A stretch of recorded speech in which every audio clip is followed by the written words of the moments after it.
హైదరాబాద్ కు 20,000 కోట్లు, అందులో స్పెషల్ డెవలప్మెంట్ కోసం 10,000 కోట్లు, మూసీ రివర్ ఫ్రంట్ ప్రాజెక్టుకు 1,500 కోట్లు, త్వరలోనే సుందరీకరణ పనులు ప్రారంభం, పాత బస్తీ మెట్రో విస్తరణకు 500 కోట్లు అంటూ ఇక హైదరాబాద్ కు 20,000 కోట్లు పెట్టుకున్నారట. సో ఇదంతా స్క్రీన్ షాట్ చేసి నేను కూడా పెట్టుకుంటా. చేయకపోతే ఆ పనులు మరి ఇంత బడ్జెట్ల కేటాయింపులు జరిపారు కదా, మరి ఏమైంది, ఏమైనా కొడక అని అడగడానికి మనం సిద్ధంగా ఉండాలి.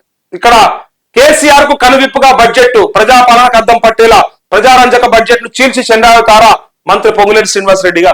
ఆయన అది చెప్తే ఈయన ఇది చెప్తారు, అంతే కదా. ప్రభుత్వ పక్షమేమో ఇది బ్రహ్మాండం అని చెప్తారు, ప్రతిపక్షమేమో ఇది గాడిద గుడ్డ అని చెప్తారు. ఇక్కడ ఆల్రెడీ కేసీఆర్ చీల్చి చెండాడుతా అని చెప్తే బడ్జెట్ గాడిద గుడ్డే.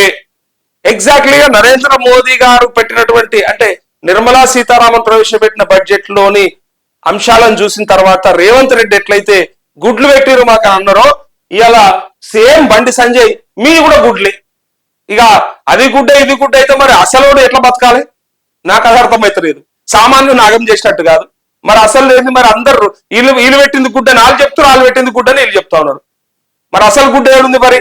ఇక్కడ చూడండి, 6 గ్యారంటీల అమలుకు నిధుల ఊసేది ఇక్కడ ఉంది కదా సంజయ్ అన్న. ఇక నిధులు పెట్టుకున్నారు కదా, సేమ్ ఇప్పుడు వీళ్ళు అన్నట్టే వాళ్ళుగా మీరు తెలంగాణకి ఏమి ఇచ్చారు, తెలంగాణ పదమే లేదు అని చెప్పినట్టే ఇప్పుడు వీళ్ళు పెట్టిన గ్యారంటీలు ఇక్కడ కనబడతా ఉంటే ఇక్కడ గ్యారంటీలకు అసలు ఊసే లేదు అని చెప్తా ఉన్నాడు. ఆర్థిక బడ్జెటా లేక అప్పుల పత్రమా? కేంద్ర మంత్రి బండి సంజయ్ ఏమంటున్నట్టే మాది గుడ్డని మీరు అన్నందుకే మీ గుడ్డ అంటున్నామని చెప్పడానికి అన్నాడు. కానీ ఇక్కడే కేటాయింపులు కనిపిస్తా ఉన్నాయి. ఇది తప్ప? ప్రభుత్వం కేటాయించిన నిధులు ఏవైతే ఉన్నాయో ఇవి తప్ప? ఇవి తప్పైతే వీటి మీద ఇండివిజువల్ గా అడగాలి, ఇండివిజువల్ గా ప్రశ్నించాలి.